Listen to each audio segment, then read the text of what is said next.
Hey, cloud fans! Welcome to Technology Tuition. Today, we're exploring Amazon EFS, Elastic File System, the shared storage solution for AWS. Smash that like button and let's dive in. Amazon EFS is a fully managed file storage system for EC2 instances and other AWS services. It's like a shared drive that multiple instances can access simultaneously.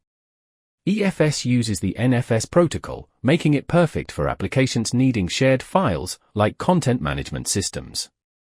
EFS scales automatically as you add or remove files, no manual resizing needed. It's highly available across multiple availability zones, ensuring your data is safe.